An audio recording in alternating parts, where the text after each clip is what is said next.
고요한 신앙의 길 위에서 때로 우리는 가장 소중한 것을 지키기 위해 가장 극단적인 선택을 하기도 합니다. 여기 자신의 믿음이 세상의 유일한 진리라 확신했던 한 남자의 이야기가 있습니다. 그의 확신은 불꽃처럼 뜨거웠고 그 불꽃은 거룩한 형상을 향해 폭력으로 타올랐습니다. 그러나 가장 깊은 절망의 순간 그는 자신이 부정했던 바로 그곳에서 가장 눈부신 은총을 만나게 됩니다. 이 이야기는 단순한 한 개인의 회심기가 아닙니다. 교만과 무지, 분노와 용서, 그리고 모든 것을 뛰어넘는 자비로운 사랑에 대한 깊은 성찰입니다. 오늘의 이야기에 귀 기울여주시는 모든 분들의 마음에 주님의 깊은 평화가 함께하기를 기도합니다. 혹 이 이야기가 여러분의 마음에 작은 울림을 준다면 그것은 주님의 은총을 나누는 또 하나의 길이 될 것입니다. 사랑하는 이들에게 이 채널을 공유하며 보이지 않는 은혜의 끈을 함께 이어가 주시길 부탁드립니다. 전라북도의 고즈넉한 시골 마을, 진안. 그곳의 작은 성당 앞에서 저는 한때 거룩한 형상을 발로 걷어찬 사람이었습니다. 그날은 본당의 주보 축일이었습니다. 성당 안과 마당은 촛불을 손에 든 신자들로 가득했고 그들의 입에서는 경건한 성가가 끊임없이 흘러나왔습니다. 화사한 꽃으로 장식된 성모상이 제대 위에 놓여 있었고 그 주위를 둘러싼 신자들의 행렬은 거룩하고 평화로워 보였습니다. 그러나 제 눈에는 그 모든 것이 가증스러운 우상 숭배의 현장이었습니다. 저는 한 손에 성경을 굳게 쥔 채 그 행렬의 한가운데로 거침없이 걸어 들어갔습니다. 그리고 목청껏 외쳤습니다. 이것은 우상 숭배입니다. 마리아는 한낱 죽은 인간에 불과합니다. 구원자는 오직 예수 그리스도 한 분뿐입니다. 제 눈에 화려하게 장식된 성모상이 들어오자 저는 이성을 잃고 행렬 위로 뛰어올랐습니다. 제대를 지키려던 몇몇 남자 신자들을 거칠게 밀쳐내고 아무런 망설임 없이 성모상의 가슴 부분을 힘껏 걷어찼습니다. 쾅하는 굉음과 함께 성모상은 바닥에 떨어져 산산조각이 났습니다. 여기저기서 사람들의 비명이 터져 나왔습니다. 한 여성은 그 자리에 무릎을 꿇고 묵주를 붙잡은 채 울부짖었고 한 노인은 제 팔을 붙잡으며 애원했습니다. 이건 큰 죄입니다. 하느님의 어머니를 모욕하지 마시오. 하지만 저는 그 노인마저 뿌리쳤습니다. 죄는 우상을 숭배하는 당신들이 짓고 있는 것이오. 마리아는 죽었고 아무것도 들을 수 없소. 하느님과 인간 사이의 중재자는 오직 예수 그리스도뿐이란 말이오. 그 순간 저는 스스로가 무적이라고 느꼈습니다. 마치 구약의 예언자처럼 이 땅의 모든 우상을 파괴해야 할 신성한 사명을 받았다고 굳게 믿었습니다. 군중의 야유와 욕설 속에서도 저를 따르던 몇몇 개신교 신자들은 박수를 보냈습니다. 그 중에는 제가 섬기던 교회의 형제들도 있었습니다. 그들은 저를 칭송했습니다. 목사님은 참된 믿음을 지닌 분입니다. 이렇게 용기 있게 진리를 외치는 분은 드뭅니다. 그 말에 고무된 저는 진심으로 제가 하느님의 뜻을 행하고 있다고 믿어 의심치 않았습니다. 저의 극단적인 신념은 온라인 설교에서도 계속되었습니다. 저는 천주교를 마귀의 종교라 비난했습니다. 미사는 마귀의 의식이며 성모 마리아는 사탄의 계략입니다. 성인상은 악령이 들어오는 통로입니다. 이런 자극적인 말들이 저의 정체성이었고 많은 이들이 저의 강경한 태도를 따랐습니다.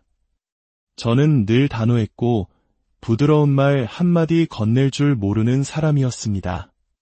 그 어둠의 그림자는 제 가족에게까지 깊게 드리워졌습니다. 저의 어머니는 전라도 산골에서 평생 성모님을 공경하며 살아오신 독실한 가톨릭 신자였습니다. 어머니의 집벽에는 성인들의 그림이 걸려 있었고 방문 손잡이에는 낡은 묵주가 매달려 있었습니다. 잠들기 전에는 늘 수호천사에게 드리는 기도가 나지막이 들려왔습니다. 어느 날 어머니 댁을 방문했을 때였습니다. 부엌 찬장 위에 놓인 낡은 성요셉상을 발견한 저는 격분했습니다. 그 상을 바닥에 내동댕이 치며 고함을 질렀습니다. 어머니, 이 집안에 저주를 끌어들이지 마십시오. 이런 우상을 두는 것은 속이는 영을 초대하는 짓입니다. 어머니는 조용히 눈물만 흘리셨지만 저는 단 한마디의 사과도 없이 오히려 쏘아붙였습니다. 어머니 역시 진정으로 회개하셔야 합니다. 제 눈에는 어머니의 평생의 믿음이 그저 바로잡아야 할 오류로만 보였습니다. 운명의 그날은 토요일 아침이었습니다. 주일 예배 설교를 준비하던 중 거실에서 아내의 날카로운 비명 소리가 들려왔습니다. 놀라서 뛰어나가 보니 거실 바닥에 제 딸아이가 쓰러져 있었습니다. 14살, 제 하나뿐인 소중한 딸이었습니다. 계단에서 미끄러져 머리를 다쳤다고 했습니다. 아이의 몸은 축 늘어져 있었고 눈동자는 초점 없이 뒤로 넘어가 있었습니다. 머리에서는 붉은 피가 흘러나오고 있었습니다. 순식간에 집안은 아비규환이 되었습니다. 급히 인근 병원을 거쳐 전주 대학병원으로 이송되었습니다. 각종 검사가 끝난 뒤 의사는 조심스럽게 입을 열었습니다. 두부 외상으로 인한 심각한 뇌손상입니다. 현재 의식이 없으며 상태가 위중합니다. 딸은 그날로 혼수 상태에 빠졌고 그 후로 단 한순간도 나아지지 않았습니다. 처음 며칠간 저는 담대하려 애썼습니다. 기도하고 금식하고 기름을 바르며 안수했습니다. 방언으로 외치며 사탄의 공격을 꾸짖었습니다. 이것은 사탄의 공격이다.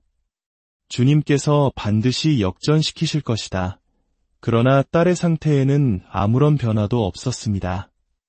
매일 발표되는 의사의 소견은 점점 더 절망적으로 변해갔습니다.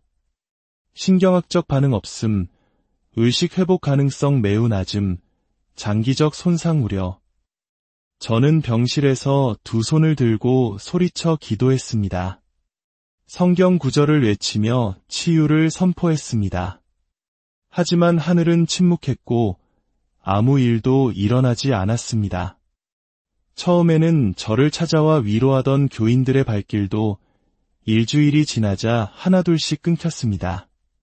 등 뒤에서는 수군거리는 소리가 들려왔습니다. 자기 행동의 대가를 치르는 거야. 하느님께서 그를 시험하시는 중이야. 대부분은 아무 말 없이 그저 저를 떠났습니다. 텅 빈 병실에 홀로 남겨진 저는 점점 더 깊은 외로움과 절망에 빠져들었습니다. 사고 후 두 번째 주일, 저는 억지로 강단에 섰습니다. 분노와 눈물로 설교했습니다. 지금이야말로 믿음이 필요한 시간입니다. 의심하는 자는 약한 자입니다. 그러나 예배당에는 10명 남짓한 성도들만이 자리를 지키고 있었습니다. 다음 주일엔 그 수가 더 줄었고 수요 예배에는 아무도 오지 않았습니다. 그날 밤 저는 병원 복도를 미친 사람처럼 걷고 또 걸었습니다. 화장실 거울 앞에 섰을 때 그 안에는 피로와 상처로 얼룩진 낯선 남자가 서 있었습니다. 바로 저 자신이었습니다. 저는 주먹으로 벽을 내리쳤습니다. 피가 맺힌 손을 거울에 비추며 중얼거렸습니다. 왜 아무 일도 일어나지 않는 겁니까? 언제부터인가 제 기도가 더 이상 하늘에 닿지 않는다는 공허함만이 저를 짓누르고 있었습니다. 그 새벽, 저는 이상한 꿈을 꾸었습니다. 드넓은 들판 한가운데 멀리서 파란 옷을 입은 여인이 천천히 걸어오고 있었습니다. 머리에는 하얀 베일을 쓰고 아무 말 없이 그저 조용히 다가와 제게 손을 내밀었습니다. 저는 소스라치게 놀라 잠에서 깼습니다. 이것은 미혹이다. 마귀가 나를 흔들고 있어. 사탄아, 물러가라. 저는 그 푸른 옷이 천주교에서 말하는 성모 마리아의 상징임을 알고 있었습니다. 결코 굴복하지 않으리라 다짐했습니다. 다음 날 아침, 아내가 손수건에 싼 무언가를 조심스럽게 들고 있었습니다. 그것은 작고 오래된 나무 묵주였습니다. 아내의 어머니, 즉 장모님께서 보내주신 것이었습니다. 그냥 우리 딸을 위해 기도하고 싶어서. 그 순간 제 눈이 뒤집혔습니다. 저는 아내의 손에서 묵주를 낚아채 쓰레기통에 던졌다가 다시 꺼내 병원 마당에서 불태워 버렸습니다. 이건 마법이고 사탄의 도구야. 우리가 기도하는 걸 방해한다고. 아내는 고개를 숙인 채 울기만 했습니다. 며칠 뒤 의사들이 저희 부부를 상담실로 불렀습니다. 그들의 표정은 그 어느 때보다 무거웠습니다. 따님의 뇌는 이미 회복 불가능한 손상을 입었습니다. 저희가 할 수 있는 의학적 조치는 모두 끝났습니다. 현재 상태는 사실상 뇌사와 같습니다. 생명 유지 장치에 의존하고 있을 뿐입니다. 이제는 하느님의 영역입니다. 저는 아무 말도 할 수 없었습니다. 그날 밤 다시 꿈을 꾸었습니다. 이번에는 그 여인이 제 딸의 병실 침대 곁에 앉아 있었습니다.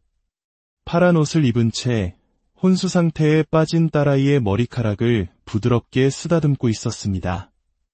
저는 소리를 지르려 했지만 목소리가 나오지 않았습니다.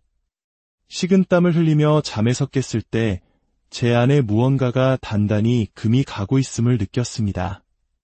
신앙, 자존심, 신념, 그리고 분노. 제가 그토록 굳게 붙들고 있던 모든 것들이 재처럼 흩어지고 있었습니다. 그날 밤 저는 성경을 펼쳤습니다. 눈에 들어온 구절은 욥기의 말씀이었습니다. 주님께서 주셨고 주님께서 거두셨으니 주님의 이름은 찬미 받으소서. 그 순간 속에서 무언가 뒤집히는 것을 느꼈습니다. 저는 성경을 바닥에 내동댕이 쳤습니다. 그리고 병실 구석에 쪼그려 앉아 어린아이처럼 울었습니다.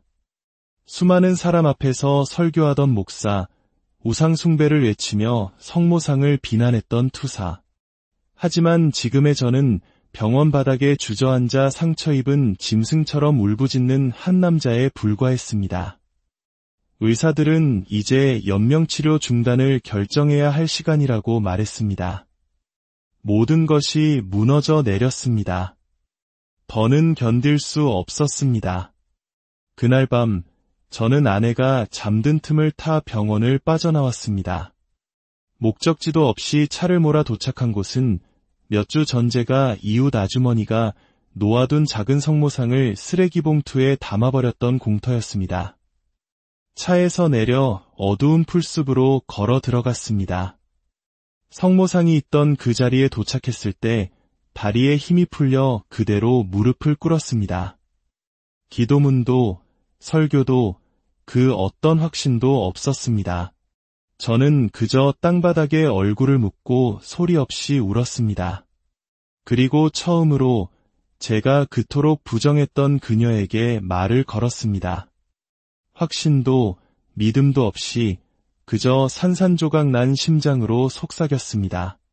정말 거기 계십니까? 제 기도를 듣고 계신다면 제발 제 딸을 살려주십시오. 저의 이 교만, 이 오만함, 이 모든 것을 다 버리겠습니다. 더는 견딜 수가 없습니다. 그때 바람이 불어와 제 얼굴을 스쳤습니다. 차갑지만 어딘가 따뜻한 바람이었습니다. 그 순간 저는 정신을 잃었습니다. 새벽녘 주머니 속 휴대폰이 울렸습니다. 아내였습니다. 여보, 도연이가 눈을 떴어. 아빠하고 불렀어. 시간이 멈춘 것 같았습니다. 저는 미친 듯이 차를 몰아 병원으로 달려갔습니다. 병실 문을 열자 딸아이는 침대에 앉아 있었습니다. 창백하고 약해 보였지만 그 눈은 분명히 저를 향해 있었습니다. 눈물을 흘리던 간호사가 말했습니다. 이건 기적이에요. 의사들은 고개를 저으며 말했습니다. 도저히 설명할 수 없습니다. 의학적으로는 불가능한 일입니다. 아내가 잡고 있는 딸의 손에서 따뜻한 생명의 온기가 느껴졌습니다. 그때 딸이 조용히 입을 열었습니다. 엄마, 나 자는 동안 누가 내 옆에 있었어. 파란 옷 입은 아주머니가 계속 내 머리를 쓰다듬어 줬어. 괜찮다고 곧 눈을 뜰 거라고 말해줬어. 숨이 멎었습니다. 그 꿈, 그 침묵 속의 손길, 딸의 말이 칼날처럼 제 가슴을 관통했습니다.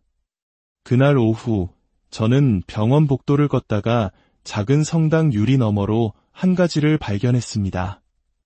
그곳에는 성모상이 놓여 있었습니다.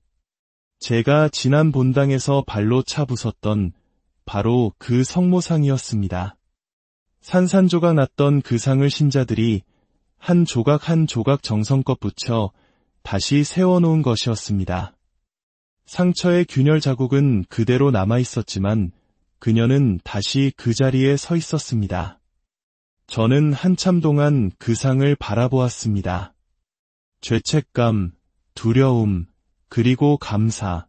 제가 짓밟았던 그 상이 이제는 상처 입은 모습으로 저를 말없이 바라보고 있었습니다.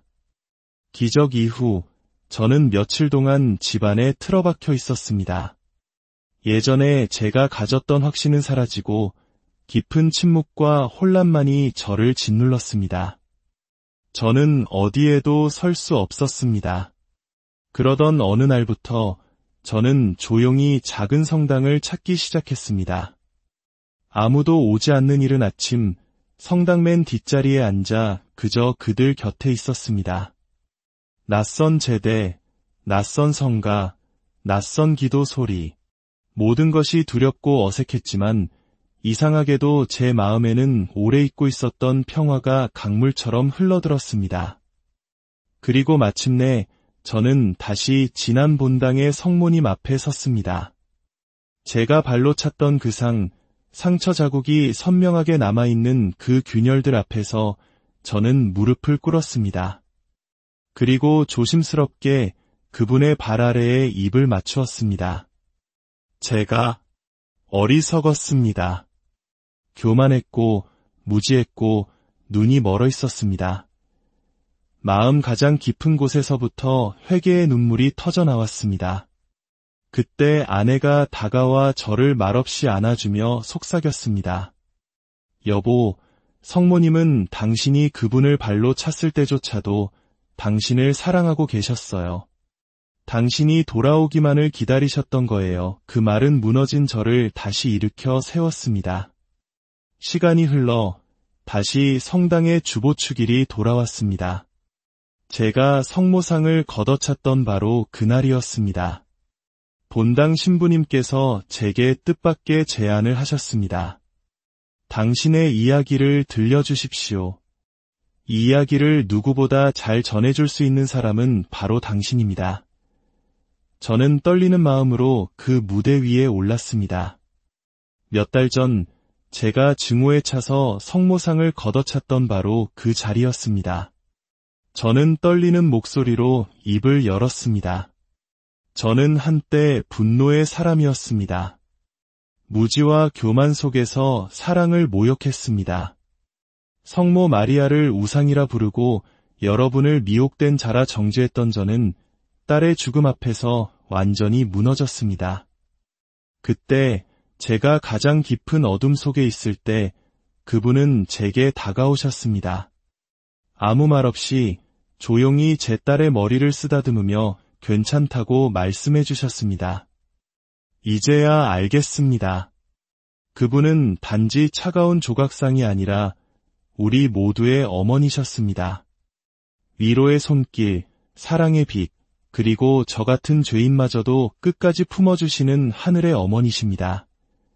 제 눈에서는 눈물이 흘렀고 곳곳에서 훌쩍이는 소리가 들려왔습니다. 저는 이제 더 이상 설교자가 아닙니다. 그저 그분의 자녀로 조용히 살아가려 합니다. 성모님을 거부했던 제가 이제는 그분을 따릅니다. 사람들은 박수를 쳤고 어떤 이들은 저를 따뜻하게 끌어안아 주었습니다. 그날 저는 다시 태어났습니다. 축제가 끝난 후 신자들은 순례길에 올랐습니다.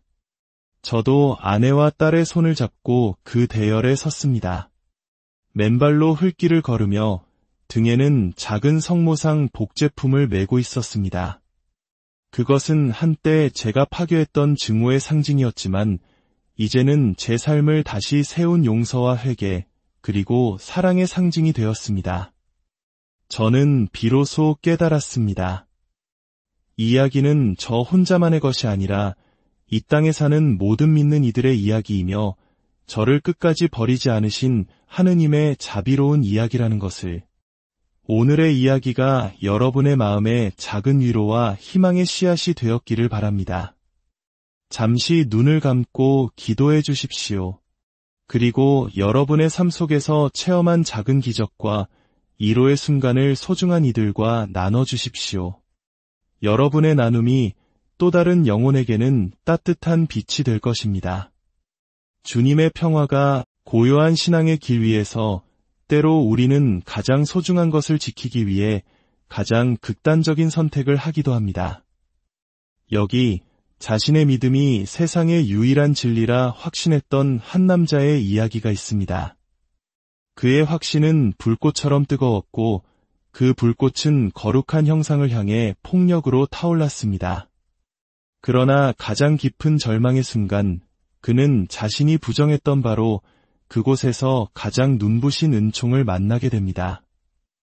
이 이야기는 단순한 한 개인의 회심기가 아닙니다. 교만과 무지, 분노와 용서, 그리고 모든 것을 뛰어넘는 자비로운 사랑에 대한 깊은 성찰입니다.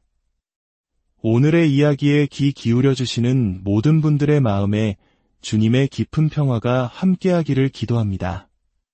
혹 이 이야기가 여러분의 마음에 작은 울림을 준다면 그것은 주님의 은총을 나누는 또 하나의 길이 될 것입니다. 사랑하는 이들에게 이 채널을 공유하며 보이지 않는 은혜의 끈을 함께 이어가 주시길 부탁드립니다. 전라북도의 고즈넉한 시골 마을, 진안. 그곳의 작은 성당 앞에서 저는 한때 거룩한 형상을 발로 걷어찬 사람이었습니다. 그날은 본당의 주보 축일이었습니다. 성당 안과 마당은 촛불을 손에 든 신자들로 가득했고 그들의 입에서는 경건한 성가가 끊임없이 흘러나왔습니다. 화사한 꽃으로 장식된 성모상이 제대 위에 놓여 있었고 그 주위를 둘러싼 신자들의 행렬은 거룩하고 평화로워 보였습니다. 그러나 제 눈에는 그 모든 것이 가증스러운 우상 숭배의 현장이었습니다. 저는 한 손에 성경을 굳게 쥔 채 그 행렬의 한가운데로 거침없이 걸어 들어갔습니다. 그리고 목청껏 외쳤습니다. 이것은 우상 숭배입니다. 마리아는 한낱 죽은 인간에 불과합니다. 구원자는 오직 예수 그리스도 한 분뿐입니다. 제 눈에 화려하게 장식된 성모상이 들어오자 저는 이성을 잃고 행렬 위로 뛰어올랐습니다. 제대를 지키려던 몇몇 남자 신자들을 거칠게 밀쳐내고 아무런 망설임 없이 성모상의 가슴 부분을 힘껏 걷어찼습니다. 쾅하는 굉음과 함께 성모상은 바닥에 떨어져 산산조각이 났습니다. 여기저기서 사람들의 비명이 터져 나왔습니다. 한 여성은 그 자리에 무릎을 꿇고 묵주를 붙잡은 채 울부짖었고 한 노인은 제 팔을 붙잡으며 애원했습니다. 이건 큰 죄입니다. 하느님의 어머니를 모욕하지 마시오.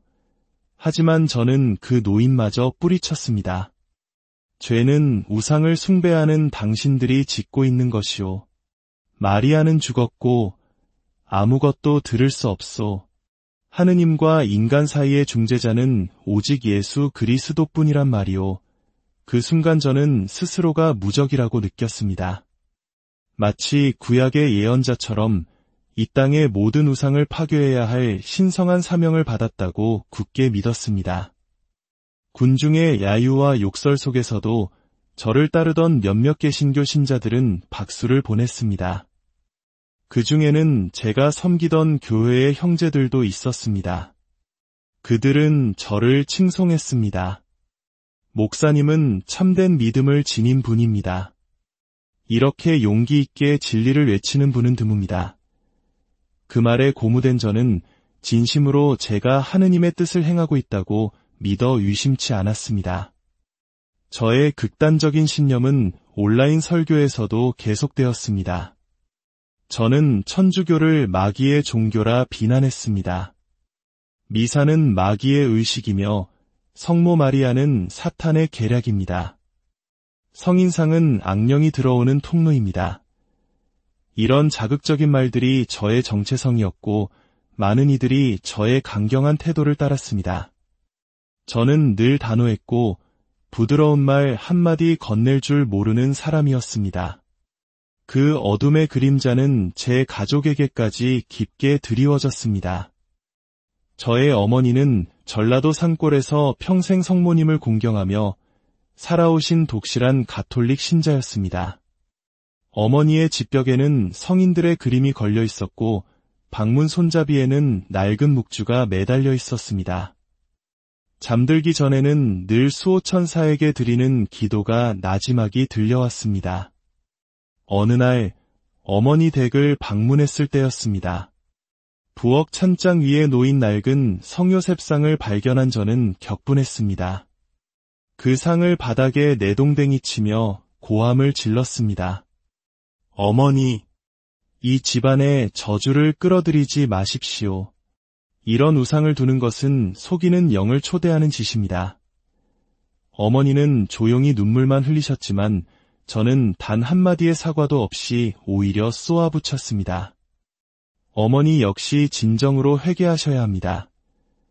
제 눈에는 어머니의 평생의 믿음이 그저 바로잡아야 할 오류로만 보였습니다. 운명의 그날은 토요일 아침이었습니다.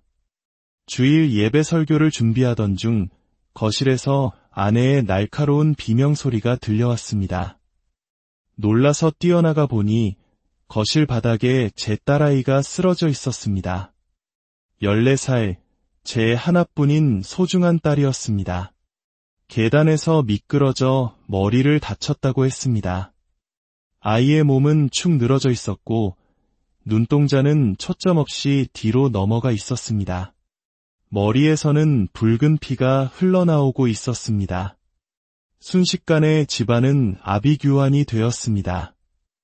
급히 인근 병원을 거쳐 전주 대학병원으로 이송되었습니다. 각종 검사가 끝난 뒤 의사는 조심스럽게 입을 열었습니다. 두부 외상으로 인한 심각한 뇌손상입니다. 현재 의식이 없으며 상태가 위중합니다. 딸은 그날로 혼수 상태에 빠졌고 그 후로 단 한순간도 나아지지 않았습니다. 처음 며칠간 저는 담대하려 애썼습니다. 기도하고 금식하고 기름을 바르며 안수했습니다. 방언으로 외치며 사탄의 공격을 꾸짖었습니다. 이것은 사탄의 공격이다. 주님께서 반드시 역전시키실 것이다. 그러나 딸의 상태에는 아무런 변화도 없었습니다. 매일 발표되는 의사의 소견은 점점 더 절망적으로 변해갔습니다. 신경학적 반응 없음, 의식 회복 가능성 매우 낮음, 장기적 손상 우려. 저는 병실에서 두 손을 들고 소리쳐 기도했습니다. 성경 구절을 외치며 치유를 선포했습니다. 하지만 하늘은 침묵했고 아무 일도 일어나지 않았습니다. 처음에는 저를 찾아와 위로하던 교인들의 발길도 일주일이 지나자 하나둘씩 끊겼습니다. 등 뒤에서는 수군거리는 소리가 들려왔습니다. 자기 행동의 대가를 치르는 거야. 하느님께서 그를 시험하시는 중이야. 대부분은 아무 말 없이 그저 저를 떠났습니다. 텅 빈 병실에 홀로 남겨진 저는 점점 더 깊은 외로움과 절망에 빠져들었습니다. 사고 후 2번째 주일, 저는 억지로 강단에 섰습니다. 분노와 눈물로 설교했습니다. 지금이야말로 믿음이 필요한 시간입니다. 의심하는 자는 약한 자입니다. 그러나 예배당에는 10명 남짓한 성도들만이 자리를 지키고 있었습니다. 다음 주일엔 그 수가 더 줄었고 수요 예배에는 아무도 오지 않았습니다. 그날 밤 저는 병원 복도를 미친 사람처럼 걷고 또 걸었습니다.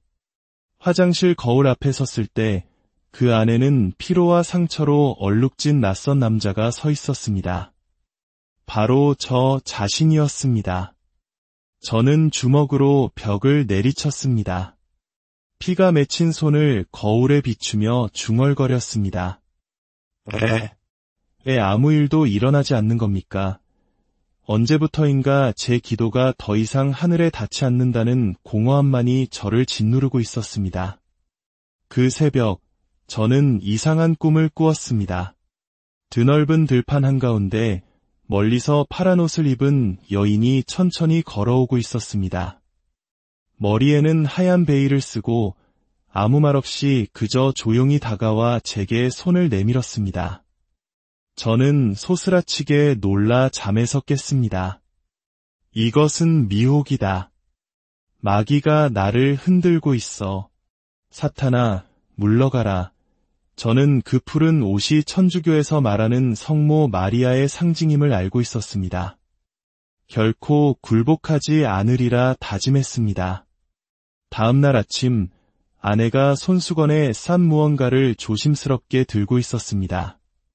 그것은 작고 오래된 나무 묵주였습니다. 아내의 어머니, 즉 장모님께서 보내주신 것이었습니다. 그냥 우리 딸을 위해 기도하고 싶어서. 그 순간 제 눈이 뒤집혔습니다.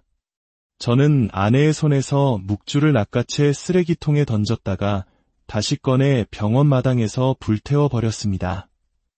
이건 마법이고 사탄의 도구야. 우리가 기도하는 걸 방해한다고. 아내는 고개를 숙인 채 울기만 했습니다. 며칠 뒤 의사들이 저희 부부를 상담실로 불렀습니다. 그들의 표정은 그 어느 때보다 무거웠습니다. 따님의 뇌는 이미 회복 불가능한 손상을 입었습니다. 저희가 할 수 있는 의학적 조치는 모두 끝났습니다. 현재 상태는 사실상 뇌사와 같습니다. 생명 유지 장치에 의존하고 있을 뿐입니다. 이제는 하느님의 영역입니다. 저는 아무 말도 할 수 없었습니다. 그날 밤 다시 꿈을 꾸었습니다. 이번에는 그 여인이 제 딸의 병실 침대 곁에 앉아 있었습니다. 파란 옷을 입은 채 혼수 상태에 빠진 딸아이의 머리카락을 부드럽게 쓰다듬고 있었습니다. 저는 소리를 지르려 했지만 목소리가 나오지 않았습니다. 식은땀을 흘리며 잠에서 깼을 때 제 안에 무언가가 단단히 금이 가고 있음을 느꼈습니다. 신앙, 자존심, 신념, 그리고 분노. 제가 그토록 굳게 붙들고 있던 모든 것들이 재처럼 흩어지고 있었습니다. 그날 밤 저는 성경을 펼쳤습니다. 눈에 들어온 구절은 욥기의 말씀이었습니다. 주님께서 주셨고 주님께서 거두셨으니 주님의 이름은 찬미 받으소서. 그 순간 속에서 무언가 뒤집히는 것을 느꼈습니다. 저는 성경을 바닥에 내동댕이 쳤습니다. 그리고 병실 구석에 쪼그려 앉아 어린아이처럼 울었습니다. 수많은 사람 앞에서 설교하던 목사, 우상숭배를 외치며 성모상을 비난했던 투사. 하지만 지금의 저는 병원 바닥에 주저앉아 상처 입은 짐승처럼 울부짖는 한 남자에 불과했습니다. 의사들은 이제 연명치료 중단을 결정해야 할 시간이라고 말했습니다. 모든 것이 무너져 내렸습니다. 더는 견딜 수 없었습니다. 그날 밤 저는 아내가 잠든 틈을 타 병원을 빠져나왔습니다. 목적지도 없이 차를 몰아 도착한 곳은 몇 주 전 제가 이웃 아주머니가 놓아둔 작은 성모상을 쓰레기 봉투에 담아버렸던 공터였습니다. 차에서 내려 어두운 풀숲으로 걸어 들어갔습니다. 성모상이 있던 그 자리에 도착했을 때 다리에 힘이 풀려 그대로 무릎을 꿇었습니다. 기도문도 설교도 그 어떤 확신도 없었습니다.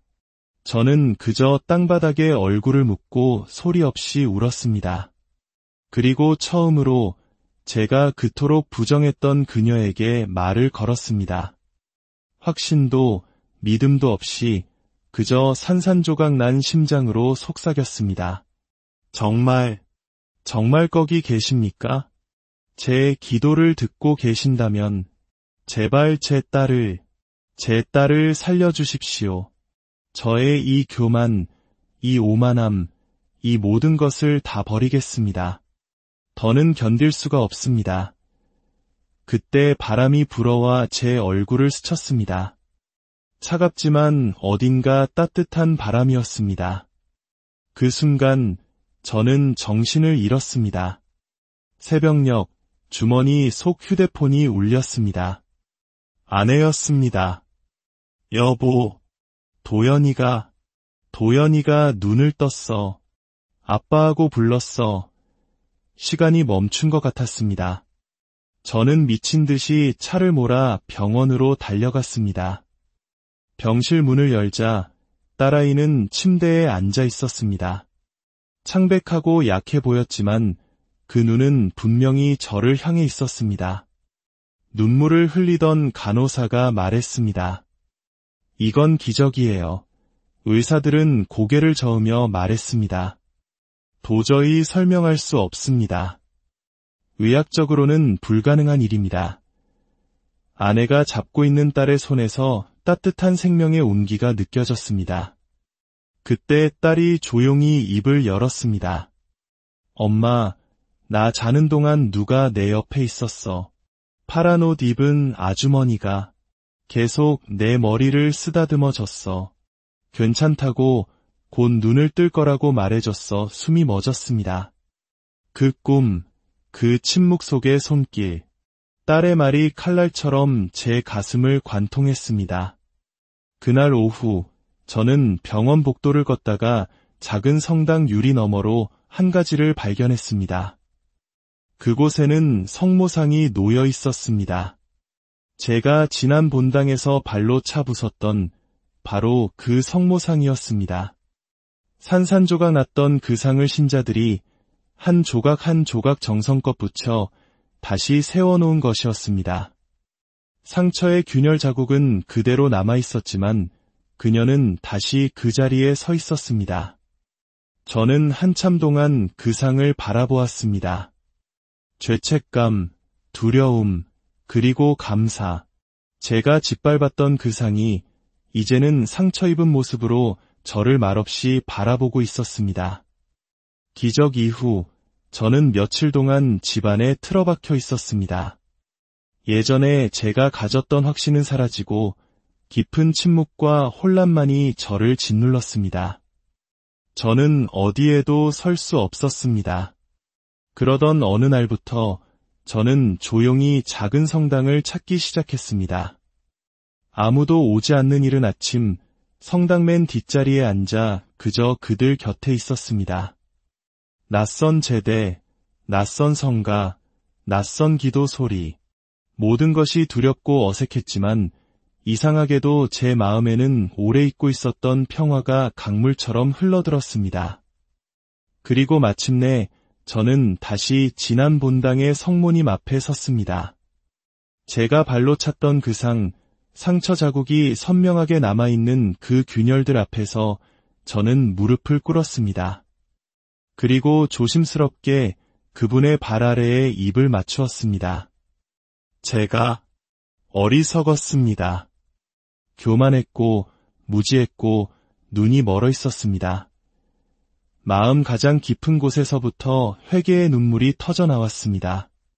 그때 아내가 다가와 저를 말없이 안아주며 속삭였습니다. 여보, 성모님은 당신이 그분을 발로 찼을 때조차도 당신을 사랑하고 계셨어요. 당신이 돌아오기만을 기다리셨던 거예요. 그 말은 무너진 저를 다시 일으켜 세웠습니다.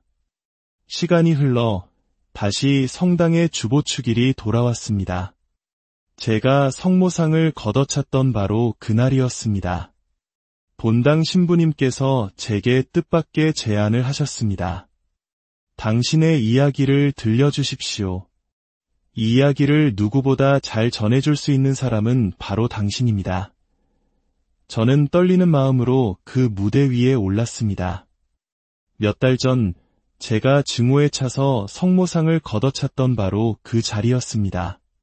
저는 떨리는 목소리로 입을 열었습니다. 저는 한때 분노의 사람이었습니다. 무지와 교만 속에서 사랑을 모욕했습니다. 성모 마리아를 우상이라 부르고 여러분을 미혹된 자라 정죄했던 저는 딸의 죽음 앞에서 완전히 무너졌습니다. 그때 제가 가장 깊은 어둠 속에 있을 때 그분은 제게 다가오셨습니다. 아무 말 없이 조용히 제 딸의 머리를 쓰다듬으며 괜찮다고 말씀해 주셨습니다. 이제야 알겠습니다. 그분은 단지 차가운 조각상이 아니라 우리 모두의 어머니셨습니다. 위로의 손길, 사랑의 빛, 그리고 저 같은 죄인마저도 끝까지 품어주시는 하늘의 어머니십니다. 제 눈에서는 눈물이 흘렀고 곳곳에서 훌쩍이는 소리가 들려왔습니다. 저는 이제 더 이상 설교자가 아닙니다. 그저 그분의 자녀로 조용히 살아가려 합니다. 성모님을 거부했던 제가 이제는 그분을 따릅니다. 사람들은 박수를 쳤고 어떤 이들은 저를 따뜻하게 끌어안아 주었습니다. 그날 저는 다시 태어났습니다. 축제가 끝난 후 신자들은 순례길에 올랐습니다. 저도 아내와 딸의 손을 잡고 그 대열에 섰습니다. 맨발로 흙길을 걸으며 등에는 작은 성모상 복제품을 메고 있었습니다.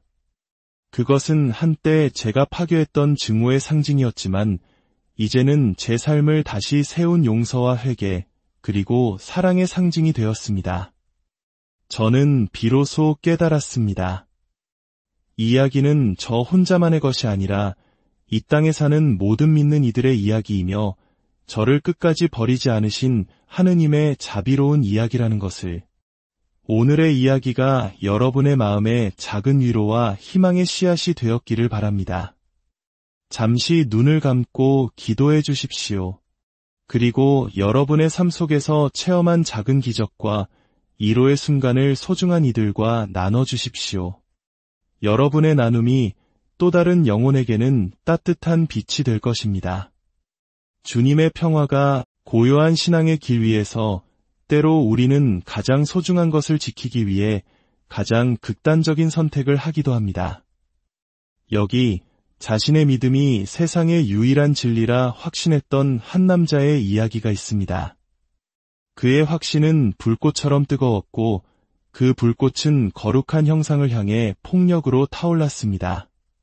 그러나 가장 깊은 절망의 순간 그는 자신이 부정했던 바로 그곳에서 가장 눈부신 은총을 만나게 됩니다. 이 이야기는 단순한 한 개인의 회심기가 아닙니다. 교만과 무지, 분노와 용서, 그리고 모든 것을 뛰어넘는 자비로운 사랑에 대한 깊은 성찰입니다. 오늘의 이야기에 귀 기울여 주시는 모든 분들의 마음에 주님의 깊은 평화가 함께하기를 기도합니다. 혹 이 이야기가 여러분의 마음에 작은 울림을 준다면 그것은 주님의 은총을 나누는 또 하나의 길이 될 것입니다. 사랑하는 이들에게 이 채널을 공유하며 보이지 않는 은혜의 끈을 함께 이어가 주시길 부탁드립니다. 전라북도의 고즈넉한 시골 마을, 진안. 그곳의 작은 성당 앞에서 저는 한때 거룩한 형상을 발로 걷어찬 사람이었습니다. 그날은 본당의 주보 축일이었습니다. 성당 안과 마당은 촛불을 손에 든 신자들로 가득했고 그들의 입에서는 경건한 성가가 끊임없이 흘러나왔습니다. 화사한 꽃으로 장식된 성모상이 제대 위에 놓여 있었고 그 주위를 둘러싼 신자들의 행렬은 거룩하고 평화로워 보였습니다. 그러나 제 눈에는 그 모든 것이 가증스러운 우상 숭배의 현장이었습니다. 저는 한 손에 성경을 굳게 쥔 채 그 행렬의 한가운데로 거침없이 걸어 들어갔습니다. 그리고 목청껏 외쳤습니다. 이것은 우상 숭배입니다. 마리아는 한낱 죽은 인간에 불과합니다. 구원자는 오직 예수 그리스도 한 분뿐입니다. 제 눈에 화려하게 장식된 성모상이 들어오자 저는 이성을 잃고 행렬 위로 뛰어올랐습니다. 제대를 지키려던 몇몇 남자 신자들을 거칠게 밀쳐내고 아무런 망설임 없이 성모상의 가슴 부분을 힘껏 걷어찼습니다. 쾅하는 굉음과 함께 성모상은 바닥에 떨어져 산산조각이 났습니다. 여기저기서 사람들의 비명이 터져 나왔습니다. 한 여성은 그 자리에 무릎을 꿇고 묵주를 붙잡은 채 울부짖었고 한 노인은 제 팔을 붙잡으며 애원했습니다. 이건 큰 죄입니다. 하느님의 어머니를 모욕하지 마시오. 하지만 저는 그 노인마저 뿌리쳤습니다. 죄는 우상을 숭배하는 당신들이 짓고 있는 것이오. 마리아는 죽었고 아무것도 들을 수 없소. 하느님과 인간 사이의 중재자는 오직 예수 그리스도뿐이란 말이오. 그 순간 저는 스스로가 무적이라고 느꼈습니다. 마치 구약의 예언자처럼 이 땅의 모든 우상을 파괴해야 할 신성한 사명을 받았다고 굳게 믿었습니다. 군중의 야유와 욕설 속에서도 저를 따르던 몇몇 개신교 신자들은 박수를 보냈습니다. 그 중에는 제가 섬기던 교회의 형제들도 있었습니다. 그들은 저를 칭송했습니다. 목사님은 참된 믿음을 지닌 분입니다. 이렇게 용기 있게 진리를 외치는 분은 드뭅니다. 그 말에 고무된 저는 진심으로 제가 하느님의 뜻을 행하고 있다고 믿어 의심치 않았습니다. 저의 극단적인 신념은 온라인 설교에서도 계속되었습니다. 저는 천주교를 마귀의 종교라 비난했습니다. 미사는 마귀의 의식이며 성모 마리아는 사탄의 계략입니다. 성인상은 악령이 들어오는 통로입니다. 이런 자극적인 말들이 저의 정체성이었고 많은 이들이 저의 강경한 태도를 따랐습니다. 저는 늘 단호했고 부드러운 말 한마디 건넬 줄 모르는 사람이었습니다. 그 어둠의 그림자는 제 가족에게까지 깊게 드리워졌습니다. 저의 어머니는 전라도 산골에서 평생 성모님을 공경하며 살아오신 독실한 가톨릭 신자였습니다. 어머니의 집벽에는 성인들의 그림이 걸려 있었고 방문 손잡이에는 낡은 묵주가 매달려 있었습니다.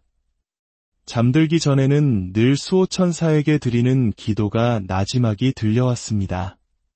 어느 날 어머니 댁을 방문했을 때였습니다. 부엌 찬장 위에 놓인 낡은 성요셉상을 발견한 저는 격분했습니다. 그 상을 바닥에 내동댕이 치며 고함을 질렀습니다. 어머니, 이 집안에 저주를 끌어들이지 마십시오. 이런 우상을 두는 것은 속이는 영을 초대하는 짓입니다. 어머니는 조용히 눈물만 흘리셨지만 저는 단 한마디의 사과도 없이 오히려 쏘아붙였습니다. 어머니 역시 진정으로 회개하셔야 합니다. 제 눈에는 어머니의 평생의 믿음이 그저 바로잡아야 할 오류로만 보였습니다. 운명의 그날은 토요일 아침이었습니다. 주일 예배 설교를 준비하던 중 거실에서 아내의 날카로운 비명 소리가 들려왔습니다. 놀라서 뛰어나가 보니 거실 바닥에 제 딸아이가 쓰러져 있었습니다. 14살, 제 하나뿐인 소중한 딸이었습니다. 계단에서 미끄러져 머리를 다쳤다고 했습니다. 아이의 몸은 축 늘어져 있었고 눈동자는 초점 없이 뒤로 넘어가 있었습니다. 머리에서는 붉은 피가 흘러나오고 있었습니다. 순식간에 집안은 아비규환이 되었습니다. 급히 인근 병원을 거쳐 전주 대학병원으로 이송되었습니다.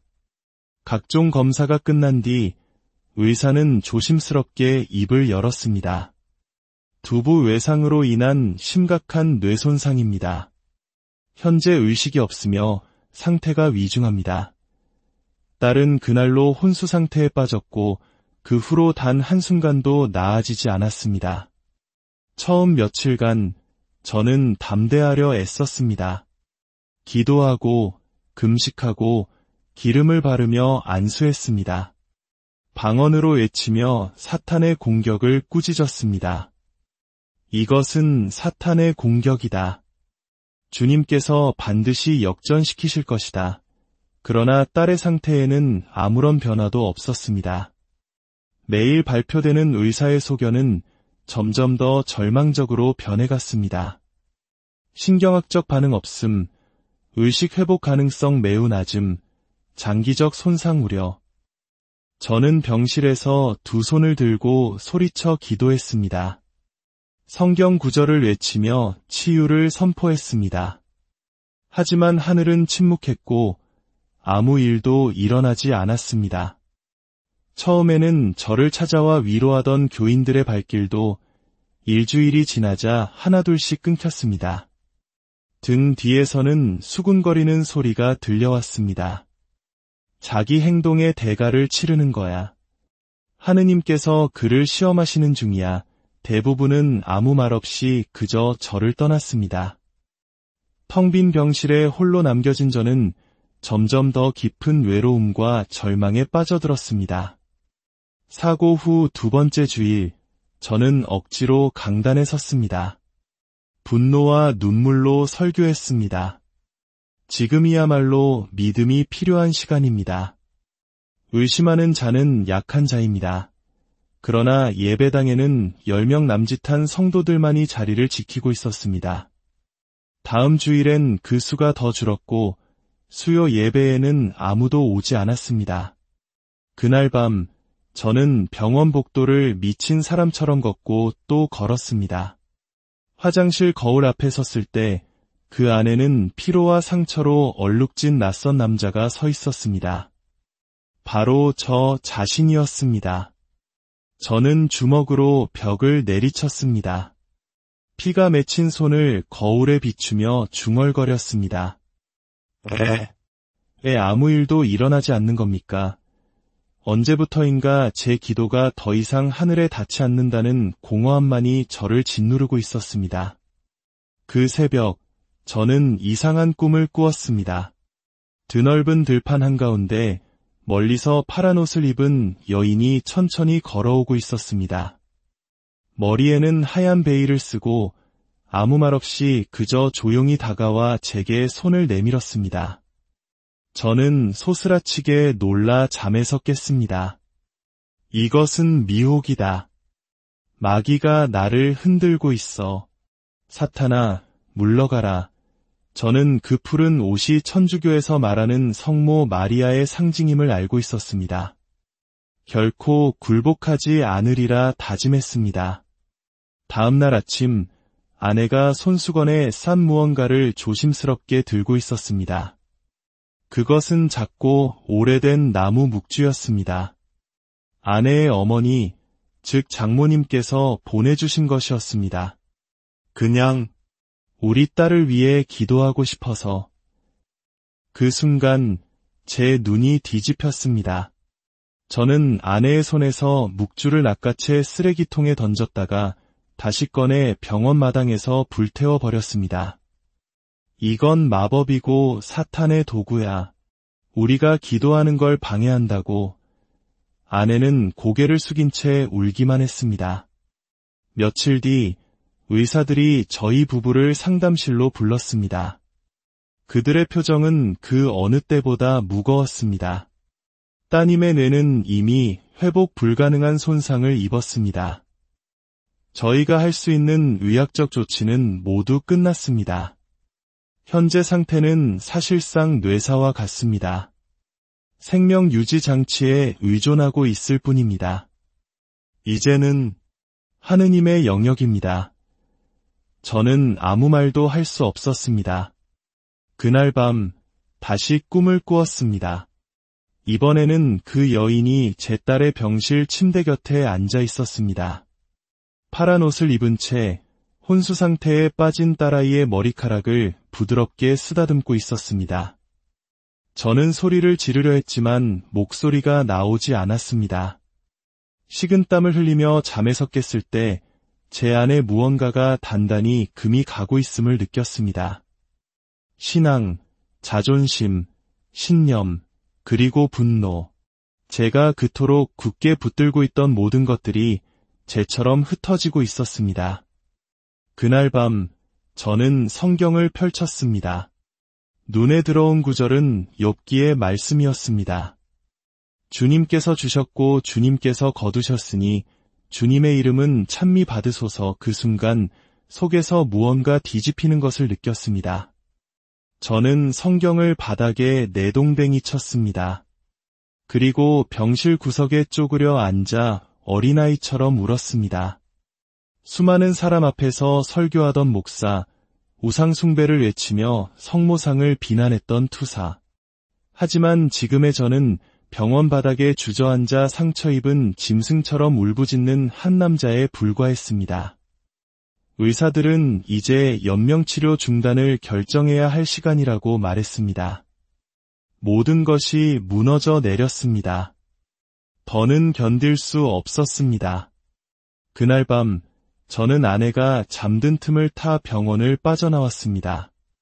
목적지도 없이 차를 몰아 도착한 곳은 몇 주 전 제가 이웃 아주머니가 놓아둔 작은 성모상을 쓰레기 봉투에 담아버렸던 공터였습니다.